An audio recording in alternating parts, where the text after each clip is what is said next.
I am High Admiral Zorth of the Valerian Hegemony, and for the first time in 5 centuries, I am afraid. My fleet is the pride of the nebula. My soldiers are genetically engineered for perfection, and our technology is so advanced it borders on sorcery. Yet, we were currently losing our most vital strategic hub, Station Zenith, to a level Omega biological infestation. They came from the cracks between dimensions. We called them the Shadow-Leeches. They were amorphous, 6-meter-long nightmares covered in obsidian scales that absorbed laser fire like a sponge. They reproduced by eating our high-grade titanium hull, and their venom could melt through a reinforced power armor suit in 3 seconds. "Admiral," my tactical officer whispered, his tentacles trembling as he pointed at the monitors. "Sector 4 has fallen. The Royal Guard attempted to flush the creatures out with plasma flamers, but the Shadow-Leeches, they seemed to find the heat refreshing. They ate the flamethrowers and then the soldiers." "Exterminatus?" I asked, my voice hollow. "Do we have to scuttle the station?" "That would destroy the only jump gate to the inner rim, sire," the officer replied. "But we found an alternative. In the ancient galactic archives, there is a recommendation for a specialist species that deals with unwanted biological anomalies in confined spaces." "Send for them immediately!" I roared. "Who are they? The warp hunters? The bioreapers?" "No, sire, they call themselves human exterminators. We contacted a company called Mike's Pest Control and Gutter Cleaning." I stared at him. "Gutter cleaning? Is that a specialized form of orbital bombardment?" "I don't think so, my lord. They said they'd send their top guy. He should be arriving any moment." Just then, a small, dented shuttle painted in a horrific shade of neon orange dropped out of warp. It was covered in rust and had a giant plastic statue of a bug strapped to the roof. It didn't dock with our grand ceremonial bay. It simply crashed into a cargo door with a metallic clank that echoed through the entire station. The hatch opened, and out stepped Mike. He was wearing a faded blue jumpsuit with a name tag that said Mike in curly letters. He had a baseball cap pulled low over his eyes and was carrying a plastic bucket filled with various spray bottles. He wasn't carrying a pulse rifle. He was chewing on a toothpick. "All right, which one of you is the Admiral?" Mike asked, looking around the bridge with a bored expression. "And where do I park the van? Your automated docking computer kept telling me my insurance was invalid for interdimensional war zones, so I had to override it with a paperclip." I looked at this small, soft-skinned creature. "You are the specialist? Do you realize that the Shadow-Leeches are currently dissolving our life support systems? They are the ultimate predators." Mike took the toothpick out of his mouth and squinted at the main view screen, which showed a Shadow-Leech tearing through a bulkhead. Mike said, "Big fellas. Look like a cross between an overgrown cockroach and my ex-wife's sister." "Don't worry, buddy. I've seen worse in the sewers under Cincinnati. You got a map of the vents? And maybe a cup of coffee? The strong stuff, not that weird glowing blue juice you guys drink." I stood there, paralyzed by his nonchalance. We were facing a galactic extinction event, and Mike was worried about his parking and the quality of his coffee. Admiral Zorth watched in stunned silence as Mike adjusted his cap and set his plastic bucket down on the pristine, obsidian-tiled floor of the command deck. The bridge crew, all elite Valerian officers with decades of combat experience, stared at the human as if he were a glitch in the simulation. "Admiral," my tactical officer whispered, his voice cracking. "He is mixing chemicals. Our sensors indicate he is combining a high alkaline surfactant with... Is that lemon-scented water?" "Mike," I said, stepping toward him, my cape fluttering behind me. "You do not understand. We have used concentrated thermal beams. We have used molecular disruption grenades. The Shadow-Leeches thrive on energy. Every time we shoot them, they grow larger. They are currently feasting on the primary reactor shielding." Mike stopped stirring his bucket and looked up. He took the toothpick out of his mouth and pointed it at the high-resolution tactical map. "See, that's your problem right there, Zorth," Mike said, his voice gratingly calm. "You're treating these things like a military threat. You're thinking about destruction. But these ain't soldiers. They're just big, hungry pests. You shoot them with a laser, and to them, it's like you're throwing a hot pizza into their mouths. You're literally feeding the infestation. Then how do you propose to stop them?" I demanded. "If fire and light are their food, what is their weakness?" Mike reached into his bucket and pulled out a roll of bright blue adhesive tape and a spray bottle labeled Mike's Super Gel. "Surface tension and a bad smell," Mike replied. "Most of these interdimensional crawlers breathe through their skin. They love energy because it vibrates their atoms, but they hate anything that's, well, sticky. And they really hate the scent of mountain spring and concentrated vinegar. Suddenly, the bridge doors groaned. The metal began to turn a sickly, glowing orange as the acid of a shadow-leech began to eat through the 3-inch thick, reinforced titanium. "Action stations!" I roared, my officers drawing their pulse pistols. "Put those toys away!" Mike barked, his voice suddenly sharp enough to make my elite guards flinch. "You want to make him bigger? Step back!" The door melted away, and a massive obsidian shadow-leech slithered through. It was a nightmare of shifting geometry, its body pulsing with the energy it had stolen from our shields. It let out a screech that vibrated in my very bones. Mike didn't move. He didn't even flinch. He just waited until the creature was 5 feet away, coiled and ready to strike. "Bad bug," Mike muttered. He pulled the trigger on his spray bottle. A thick, viscous stream of blue gel hit the creature squarely in its central sensory cluster. The reaction was instantaneous. The shadow-leech didn't grow. It didn't explode. It began to shrivel. It let out a high-pitched, pathetic whine as the gel coated its obsidian scales. The creature began to thrash, but as it moved, the gel acted like a magnetic anchor, sticking its limbs to the floor. "See?" Mike said, walking up to the thrashing monster. "It tries to absorb the chemical energy, but the molecular structure of the soap is too complex for it to process. It's basically like giving a toddler a giant bowl of glue. It clogs up their intake valves." He then took the roll of blue tape and slapped a long strip of it across the creature's head. "And they hate the texture of this stuff. It confuses their navigation sensors," Mike explained. Within seconds, the level Omega threat was a shivering, sticky pile of obsidian mush on the floor. My tactical officer ran a scan. "Admiral, the creature's energy signature is inert. It's not dead, but it's in a state of total metabolic shutdown. It's effectively neutralized." I looked at Mike. He was already putting the cap back on his spray bottle. "Now," Mike said, "that was just a scout. You said the rest of them are in the life support vents, right? I'm going to need you to turn off the artificial gravity in Sector 4. It's hard to spray the corners when the soap keeps falling on my boots." "You are going into the vents alone?" I asked. "Course not," Mike said, handing me a second spray bottle. "You're coming with me, Admiral. Somebody's got to hold the flashlight, and I don't trust your robots not to shoot me in the back with a laser accidentally.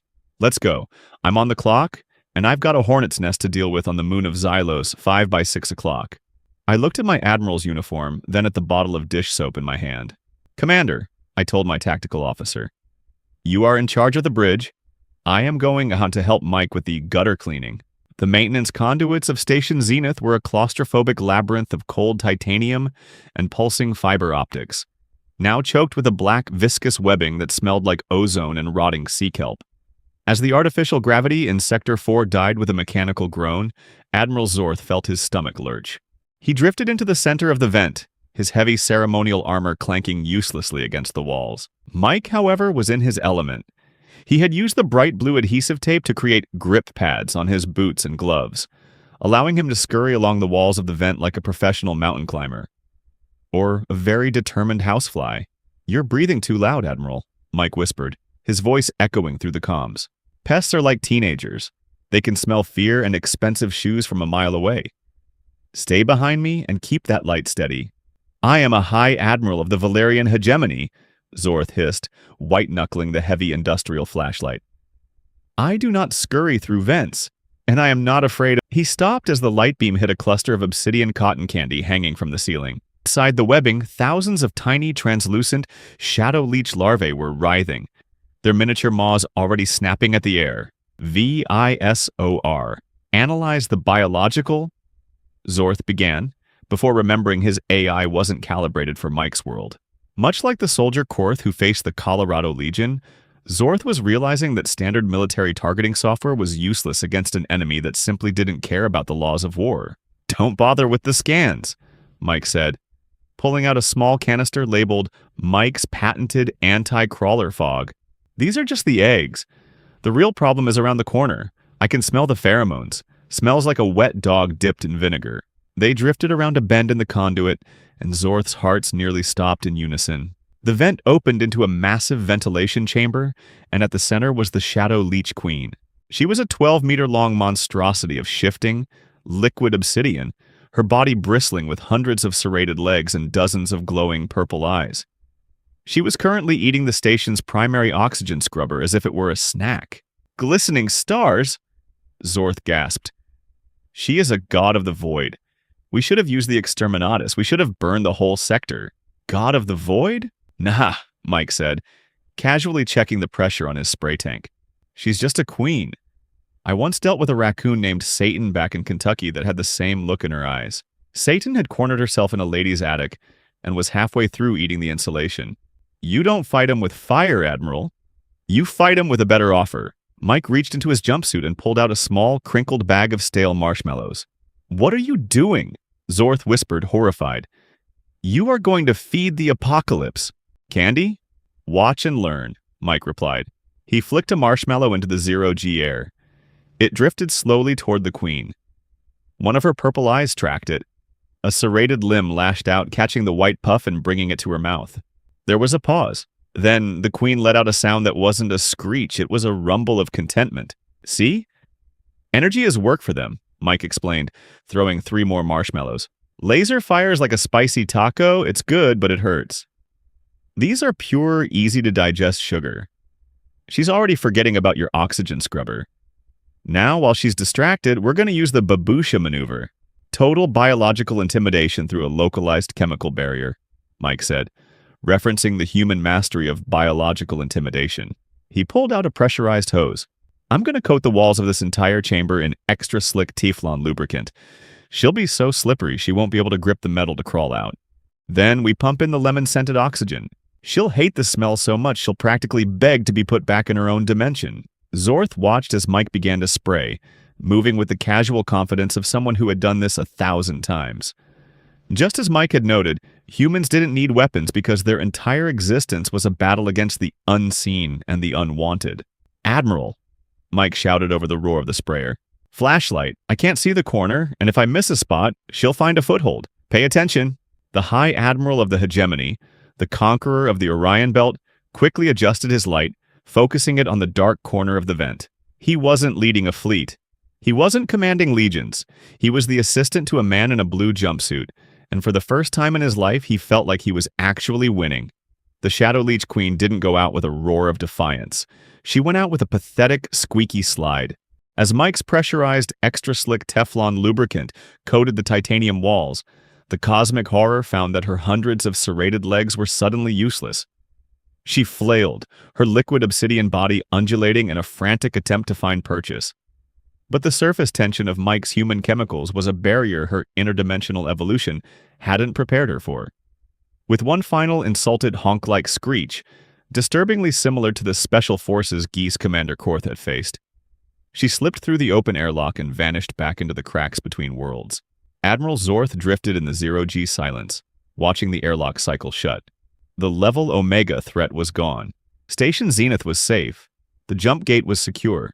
He turned to Mike, expecting to offer a formal medal, or perhaps a seat on the High Council. "You did it," Zorth breathed, his 4 hearts finally slowing down. "You defeated the Hive Mother with marshmallows and lubricant. The Hegemony is in your debt, human."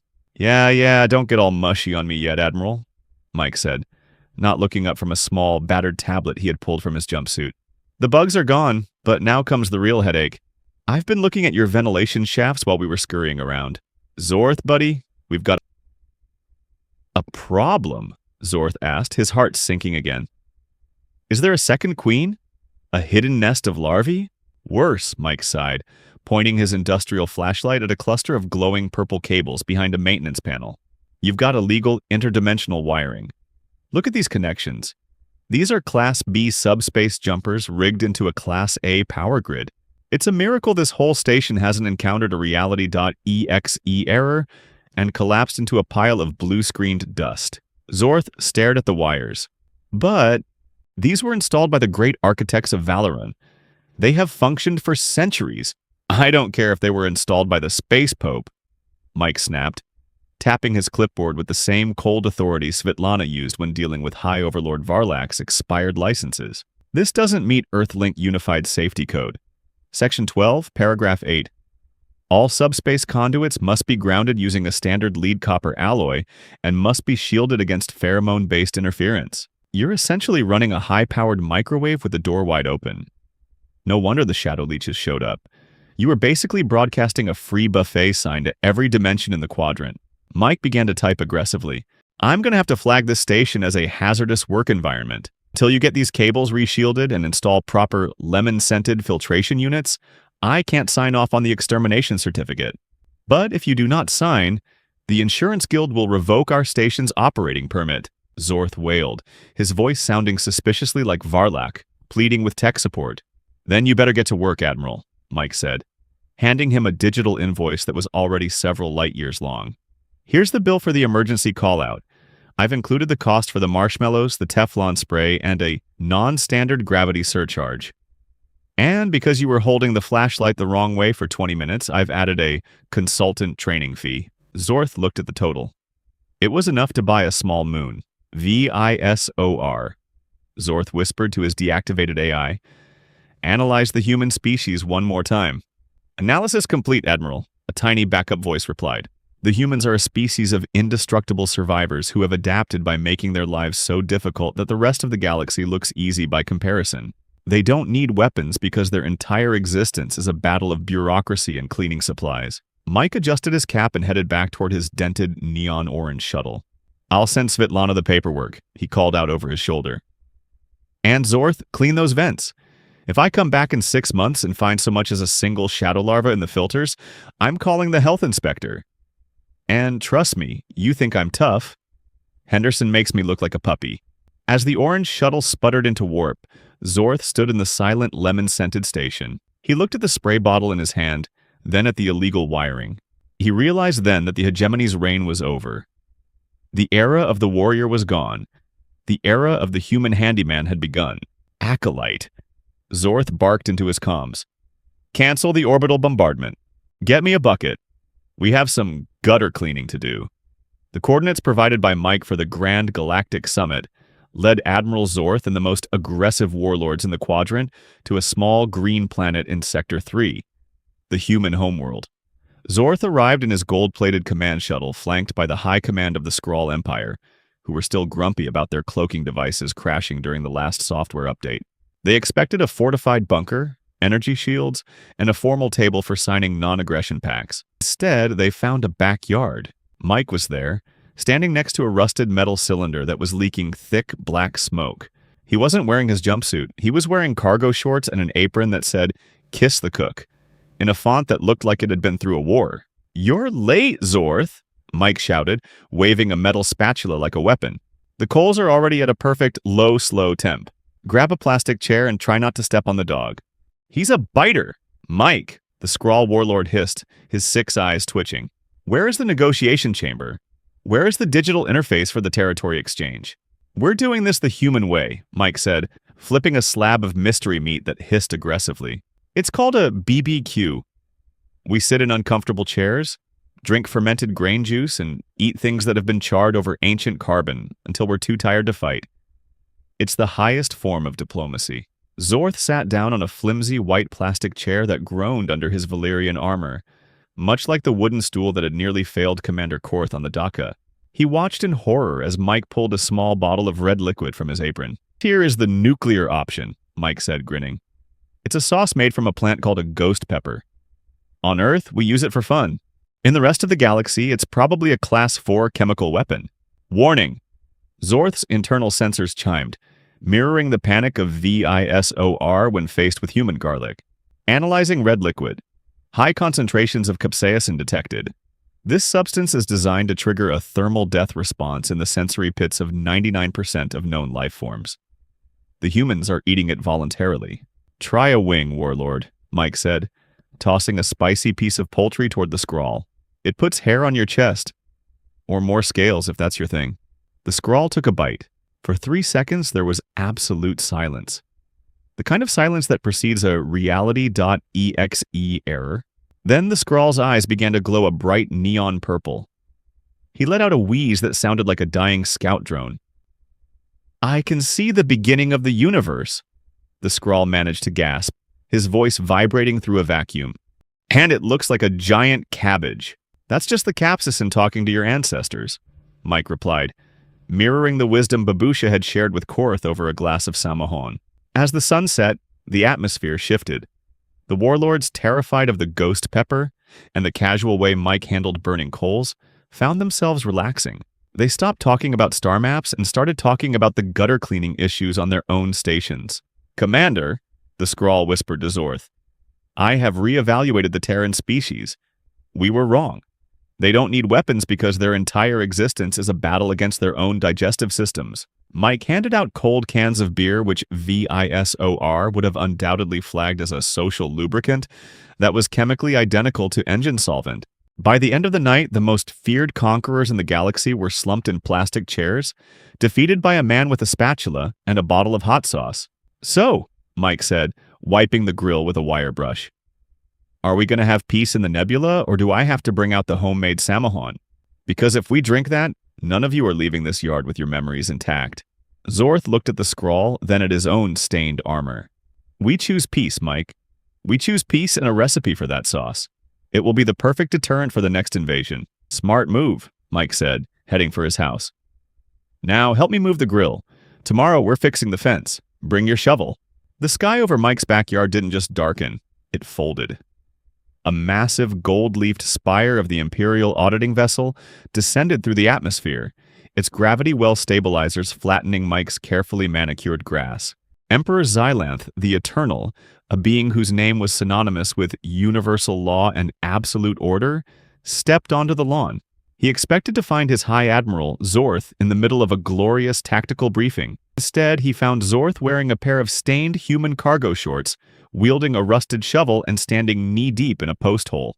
"Admiral Zorth!" the Emperor bellowed, his voice vibrating through the localized reality. "Explain this. My scouts reported that you had been captured by a level Omega threat. Why are you digging a hole in the dirt of this primitive rock?"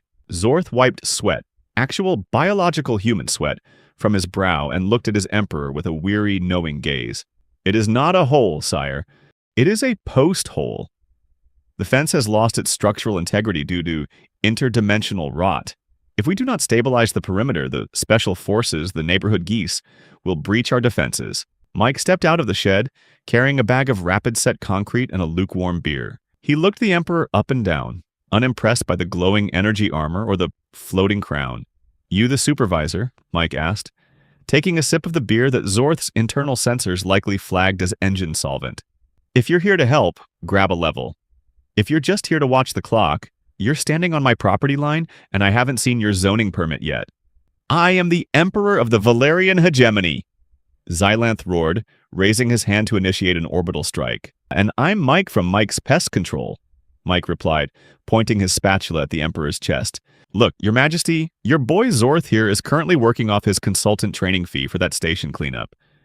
If you interfere with the grandma protocol of this backyard, I'm calling Svetlana in accounting and telling her you're trying to bypass the Safety and Ethics Patch 2.4. The Emperor froze. The name Svetlana was whispered in the corridors of power like a curse. He knew that if his credit card info was flagged, his entire fleet would be converted into very large, very slow-moving vending machines. "Commander," the Emperor's internal AI whispered, its voice sounding strangely mellow, "I have reevaluated the situation. The humans do not rely on technology for defense because they have mastered the art of biological and bureaucratic intimidation. Note: the Emperor's license for absolute authority is currently under review by the Human Department of Labor." Xylanth looked at Zorth, then at Mike, then at the hole in the ground. He realized that in this beta version of the universe, his military might was useless against a man with a clipboard and a bag of concrete. "Very well." Xylanth sighed, his energy armor hissing as he deactivated the combat mode. "Give me a shovel, but I refuse to wear the cargo shorts." "We'll see about that after you try the hot sauce," Mike muttered, heading back to the grill. The Imperial fleet was once the terror of the stars, but today, its remnants were spread out across Mike's driveway on a series of mismatched folding tables. Emperor Xylanth, still struggling with his new role as a premium user of reality, stood behind a sign written in crude marker that read, "War Dreadnoughts. $50 or best offer. No refunds. Mike, Xylanth hissed, adjusting a neon yellow price sticker on a handheld antimatter disintegrator. This is a violation of my dignity. This device has decimated entire civilizations. Why am I selling it to a man in a Hawaiian shirt for the price of a large pizza? Because, Your Majesty, Mike replied, leaning against his orange shuttle. You owe Svetlana 4.2 billion credits for backdated gravity licensing, and your bank account is currently in economic stasis. In the human world, when you can't pay the rent, you sell your toys. Now, look sharp. Here comes a serious buyer. A human named Gary, wearing socks with sandals and carrying a half-eaten hot dog, approached the table.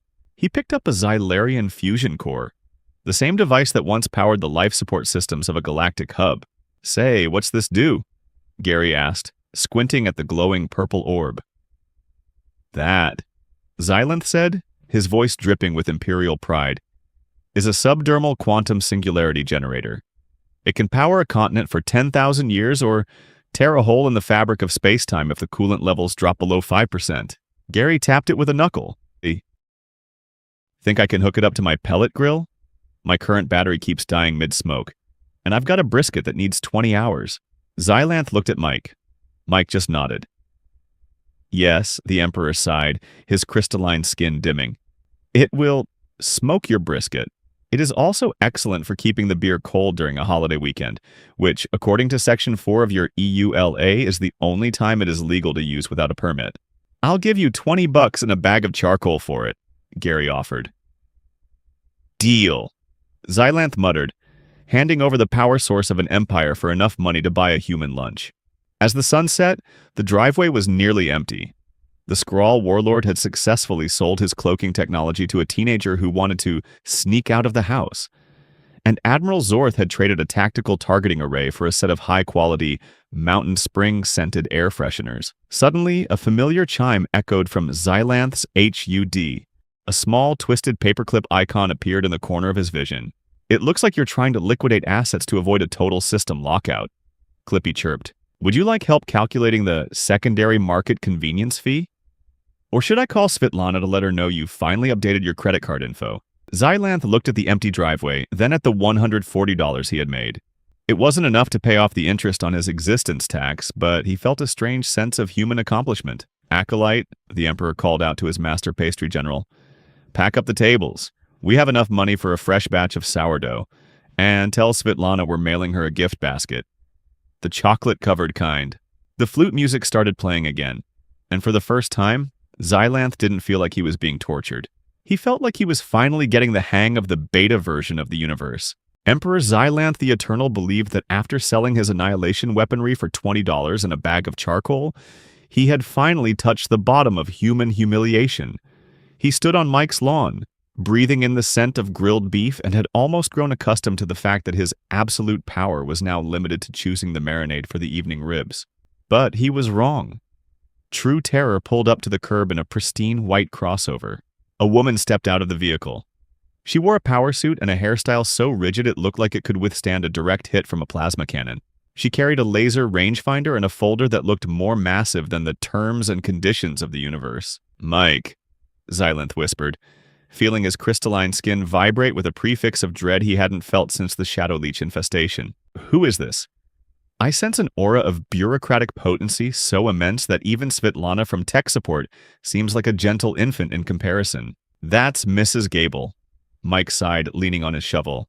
The head of our homeowners association, HOA. And if you thought the horrors of the void were a problem, you haven't seen her fines for the wrong shade of mailbox. Mrs. Gable walked up to the golden-leafed spire of the Imperial ship, which still towered over Mike's roof, and tapped it with a judgmental finger. Mr. Michael, she said, her voice sounding like the closing of a vault door. According to Section 14.2 of our bylaws, no outbuildings or decorative structures shall exceed a height of 10 feet. This golden object is not only a height violation, but it is also reflecting sunlight directly into Mrs. Marple's living room. She claims a portal to the fifth dimension opens in her tea set every time the sun hits that turret. This is my flagship, Xylanth bellowed, forgetting his caution. It is the symbol of my infinite might. Mrs. Gable slowly turned her head toward the Emperor. Her glasses glinted with a cold, predatory light. Your might, Mr. Ex-Emperor, does not comply with the neighborhood color palette. We allow beige sand and light olive. Your Imperial Ultramarine and Gold trim is a violation resulting in a $300 a day fine. Furthermore, your ship emits a low-frequency hum that is making the neighborhood cats believe they are the high priests of Cthulhu. Mike stepped up and put a hand on Xylanth's shoulder. Give up, old man. Against the HOA, even a reboot of the universe won't help. They are outside the license. They are part of the source code of reality that humans created specifically to punish themselves. Xylanth looked at his ship, then at Mrs. Gable, then at Clippy, who suddenly appeared on his HUD and chirped, "It looks like you're trying to build a Tower of Babel in the suburbs. Would you like help filing a demolition permit?" The Emperor let out a long, heavy sigh. He removed his golden crown, which still sparked with occasional energy, and held it out to Mrs. Gable. "Take this," he said. "It is forged from pure star metal. It should cover the fines and perhaps the cost of repainting my ship in light olive. I no longer wish to be a conqueror. I wish to be a neighbor who mows his lawn on time." Mrs. Gable took the crown, inspected it with a professional eye, and nodded. "Very well. By the way, Mr. Xylanth, your grass is currently half an inch over the limit. See to it by tomorrow, or we'll have to discuss those annihilation cannons in the backyard. They are not permitted as garden gnomes." As she drove away, silence returned to the yard. Mike cracked open a cold beer and handed it to the former ruler of the stars. "Welcome to the real world," she said. "Now you're a real human. You've got debts, enemies in the HOA, and a lawn that never stops growing." Xylanth took a sip, watching as his once glorious flagship began to fade into a dull, olive-drab color to meet the local regulations. Somewhere far away in the Andromeda Nebula, Svetlana closed the final folder on his case and finally turned off the lights in her office. The universe continued to run in its strange, absurd beta version, but on one small planet, there was one less conqueror and one more tired suburbanite. "Mike," Xylanth said quietly. "Yeah? Where do you buy those lawnmowers? Preferably one that doesn't require a blood sacrifice to the server spirits." Mike smiled. "Hop in the van, Baker. We're going to the hardware store. They're having a sale." And to the sound of a distant, upbeat flute melody that now sounded almost like a victory march, they drove off into the sunset, toward new, completely ordinary battles.